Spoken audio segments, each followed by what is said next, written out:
নমস্কার প্রিয় দর্শক বন্ধুরা, আপনারা যারা ইনকাম ট্যাক্স রিটার্ন ফাইল করেন তাদের জন্য আজকে এই ভিডিওটা। দেখুন, ইনকাম ট্যাক্স রিটার্ন ফাইলের বিষয়ে দুটো কথা মাথায় রাখতে হয়। প্রথম কথা হচ্ছে অডিটেড অ্যাসেসি, নন অডিটেড অ্যাসেসি। তো যাদের ইনকাম ট্যাক্স ফাইল অডিট করার দরকার পড়ে না তাদের জন্য রিটার্ন ফাইলের শেষ দিন হয় 31শে জুলাই। এটা প্রতি বছরই 31শে জুলাই লাস্ট ডেট হিসেবে পরিগণিত হয়। কিন্তু এই বছর জুলাই মাস থেকে ইনকাম ট্যাক্স রিটার্ন শুরু হয়, তাও একদিনে শুরু হয়নি। প্রথমে আইটিআর 1 আর 4 আসে, তার অনেক দিন পর আসে 2, তারপরে 3, তারপরে পার্টনারশিপ আস্তে আস্তে প্রায় সেপ্টেম্বরের কাছাকাছি হয়ে যায়। তো তখন ইনকাম ট্যাক্স বুঝতে পারে যে এবার একটু প্রবলেম হবে। তো সেই জন্য আগে থেকেই 15ই সেপ্টেম্বর অবধি ওরা ডেডলাইন এক্সটেন্ড করে দেয়। কিন্তু 15ই সেপ্টেম্বর মানে গতকাল দেখা যায় যে সার্ভার ডাউন হয়ে আছে। তো ন্যাচারালি সার্ভার ডাউন থাকায় অনেকেই রিটার্ন সাবমিট করতে পারেননি। এবার ইনকাম ট্যাক্স ডিপার্টমেন্ট দেখছে যে যদি আমি আজকে 15ই সেপ্টেম্বরের ডেটটাকে একদিন না বাড়াই, এটা নিয়ে আবার একটা হাইকোর্টে কেস হবে। কেন কেস হবে? না, কোনো একজন ট্যাক্স পেয়ার গিয়ে হাইকোর্টে বলবে যে ইনকাম ট্যাক্স ডিপার্টমেন্ট যখন আমাকে 15ই সেপ্টেম্বর রাত্রি 12টা অবধি রিটার্ন ফাইল করার সময় দিয়েছে, তাহলে কেন তাদের পোর্টাল ডাউন থাকবে? আমার তো 11টা 59 অবধি ফাইল সাবমিট করার রাইট আছে, তাহলে আমি কেন 11টা 59-এ রিটার্ন ফাইল করতে গিয়ে দেখব সার্ভার ডাউন? তার জন্য কেন আমি সাফার করব? তো ন্যাচারালি ইনকাম ট্যাক্স ডিপার্টমেন্ট জানে যে সমস্যা হবে, তাই একদিন বাড়িয়ে 16ই সেপ্টেম্বর করে দেয়। কিন্তু আপনারা জানেন যে এই 16ই সেপ্টেম্বরের ডেটটাও কিন্তু সাফিসিয়েন্ট নয়। এই ডেটটাকে আরও অন্তত 1 মাস বাড়ানোর জন্য বিভিন্ন পক্ষ থেকে আবেদন করা হয়। তো আমি আপনাদের আজকে বলবো যে এই বিষয়ে কেন ডেট বাড়ানো হলো না, বা কেন ডেট বাড়ালে কি সুবিধা হতো, বা কারা এর জন্য সাফার করছে, এই বিষয়ে পূর্ণাঙ্গ আমি ডিসকাশন করব।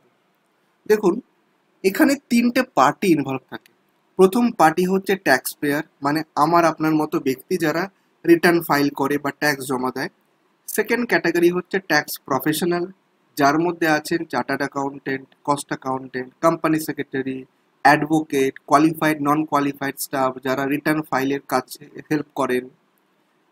আর একটা পার্টি রয়েছে, সেই পার্টি হচ্ছে গভর্নমেন্ট বা সরকার, যারা ইনকাম ট্যাক্স রেভিনিউ কালেক্ট করে। এবার দেখুন, এই 3টে পার্টেরই কিন্তু ইন্টারেস্ট দেখতে হবে।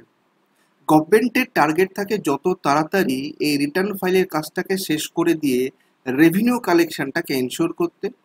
দেখুন, যত দেরি হবে গভর্নমেন্টের রেভিনিউ কালেকশন কিন্তু ডেফার হবে। তো তাই গভর্নমেন্ট চায় যত তাড়াতাড়ি সম্ভব এই ডিউ ডেটটাকে এগিয়ে নিয়ে এসে ফাইলগুলো করিয়ে নেওয়া, তাহলে ট্যাক্স কালেকশনটা তাড়াতাড়ি হবে। অন্যদিকে এবার সেকেন্ড পার্টি ট্যাক্স প্রফেশনাল, তাদের উপর চাপ হয়ে যায়। কিরকম চাপ হয় দেখুন, যারা সিজনড প্রফেশনাল, মানে আমি এখানে সিজন প্রফেশনাল কাদের বলছি একটু ব্যাখ্যা করি। দেখুন, আপনি যেখানে থাকেন পাড়ায় বা যেখানেই আপনি রয়েছেন, দেখবেন অনেক এরকম ছেলেরা রয়েছে যারা পার্ট টাইমে ইনকাম ট্যাক্সের ফাইল করে দেয়। তাদের কাছে গেলে আপনি দেখবেন যে হ্যাঁ ঠিক আছে, ফাইল হয়ে যাচ্ছে। তো এটা তাদের ফুল টাইম প্রফেশন নয়। 50, 100, 150 ফাইল তারা করে দেয়, সেখান থেকে একটা তাদের ইনকাম হয়। সেটা সেপারেট ইস্যু। মেন ইস্যু হচ্ছে যারা ফুল টাইম প্রফেশনাল, মানে যাদের ট্যাক্স কনসালটেন্সি ফার্ম আছে বা সিএফ ফার্ম আছে। কেন তারা মেন ভিক্টিমাইজ হন? কারণ হচ্ছে এদের এক একজনের কাছে 1500, 2000, 2500, 3000 এইরকম ক্লায়েন্ট থাকে। তো এত ক্লায়েন্টের ফাইল করতে গেলে যে টাইমটা লাগে সেটা কিন্তু এনারা পান না। ফলে কি হয়, বহু ক্লায়েন্টের ফাইল করা যায় না। তো ট্যাক্স প্রফেশনাল যারা রয়েছেন তারা কিন্তু এখানে সবচেয়ে বড় ভিক্টিমাইজ হন। আর সবচেয়ে বড় ভিক্টিমাইজ হওয়ার ফলে যাদের আর্থিক ক্ষতি হয় তারা হচ্ছে ইন্ডিভিজুয়াল ট্যাক্স পেয়ার। আমার আপনার মতো মানুষ যারা রিটার্ন ফাইল করতে পারেন না, তারা কোনো না কোনো প্রফেশনালের কাছে যান রিটার্নটা ফাইল করতে, যে আপনি আমাকে একটু হেল্প করুন রিটার্নটা ফাইল করতে। কিন্তু তারা ফাইল নিয়ে নিচ্ছেন কিন্তু করতে পারছেন না, তার ফলে কিন্তু আমার আপনার মতো মানুষই কিন্তু ভিক্টিমাইজ হচ্ছে। তো প্রশ্ন হচ্ছে কেন গভর্নমেন্ট এই জায়গাটাকে আরো ভালোভাবে অ্যানালিসিস করছে না? যে সত্যি তো আমি যদি 7টা দিন বেশি টাইম দিই, তাহলে যারা রিটার্ন ফাইল করবে তারা 7 দিনে অন্তত যদি 10টা করে হয় 70টা ফাইল করবে। তাহলে অ্যাটলিস্ট 70টা লোকের ইনকাম ট্যাক্সটা আমি পাবো। তো এই জায়গাটা গভর্নমেন্টের কিন্তু ভাবা উচিত, কিন্তু গভর্নমেন্ট এই জায়গাটাকে সেভাবে নিচ্ছে না। কেন নিচ্ছে না? এখানেও একটা গভর্নমেন্টের ফাইন্যান্সিয়াল বেনিফিট আছে। দেখুন, শুনতে খারাপ লাগবে, কিন্তু গভর্নমেন্ট জানে আপনি যদি ডিউ ডেটের মধ্যে রিটার্ন ফাইল করতে না পারেন, আপনাকে 1000 অর 5000 পেনাল্টি বা তার বেশি আপনাকে পেনাল্টি পে করতে হবে। তো গভর্নমেন্ট খুব ভালোভাবেই জানে যে আপনি ডেডলাইন ফেল করলে আপনাকে তার জন্য পানিশমেন্ট পেতে হবে। আচ্ছা, এই যে পানিশমেন্টের টাকাটা 5000 রুপিস, এটা আপনি কি শুধু দিচ্ছেন? না, আপনি দিচ্ছেন না, আপনার মতো লক্ষ লক্ষ লোক এই পানিশমেন্ট দিচ্ছে। তো আপনি ভাবুন, আপনি যদি 5000 টাকা পেনাল্টি দেন আর 1 লক্ষ লোক এই পেনাল্টিটা পে করে, তাহলে কত টাকা গভর্নমেন্ট কালেক্ট করবে রেভিনিউ হিসেবে? শুধুমাত্র আপনি ডিউ ডেটের মধ্যে ফাইল করলেন না, ব্যাস এইটার জন্যই আপনাকে এই পেনাল্টিটা দিতে হলো। অন্যদিকে ঘুরিয়ে বলতে পারি, আপনাকে গভর্নমেন্ট পেনালাইজ করলো এই কারণে, কারণ আপনি কমপ্লাই করতে পারেননি, মানে আপনি ডিউ ডেটের মধ্যে কাগজপত্র জমা করতে পারেননি। এটা আপনার ফেলিয়ার। আপনি 15ই সেপ্টেম্বর যদি কোনো প্রফেশনালের কাছে গিয়ে বলেন যে আমার রিটার্নটা ফাইল করে দিন, তিনি কি করে ফাইল করবেন? তার থেকে আপনি কি করে এক্সপেক্ট করেন যে তিনি খালি হাতে বসে আছেন? তার হাতেও তো 50-100 ফাইল আছে, তিনি সেটা ছেড়ে আপনার ফাইল কেন করবেন?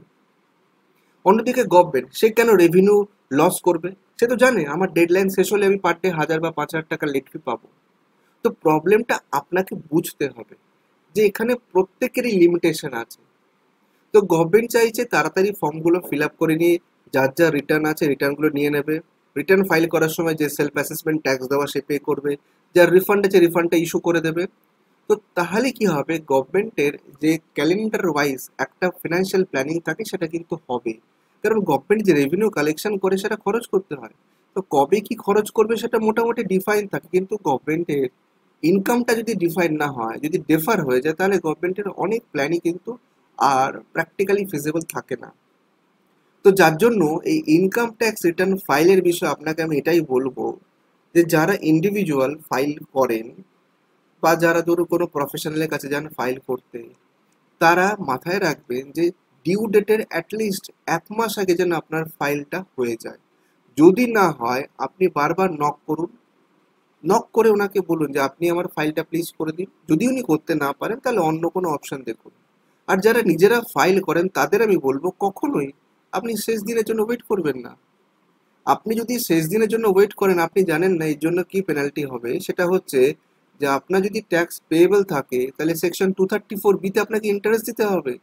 আপনি জুলাই মাসে যদি ফাইল না করে অগস্ট বা সেপ্টেম্বরে আসেন, তার জন্য 2 মাসের এক্সট্রা ইন্টারেস্ট আপনাকে বিয়ার করতে হবে। তো ন্যাচারালি কেন আপনি শেষ দিন অবধি ওয়েট করবেন? কোনো একটা গ্লিচ হতে পারে। ব্যাংক অ্যাকাউন্টের অ্যাডিশন নিয়ে এবছর প্রচুর প্রবলেম হয়েছে।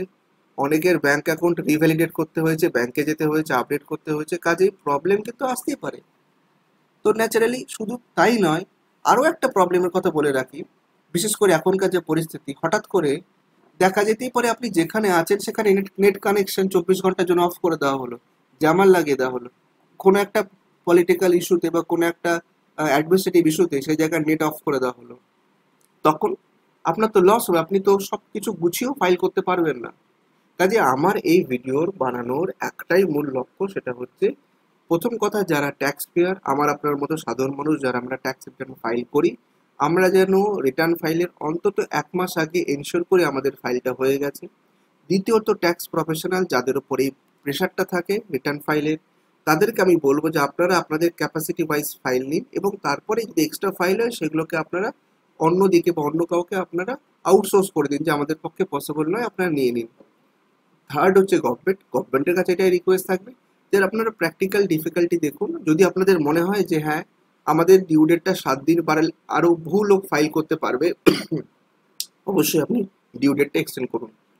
তো আজকে এখানেই শেষ করছি। কেমন লাগলো ভিডিওটা কমেন্ট করে অবশ্যই বলবেন। নমস্কার।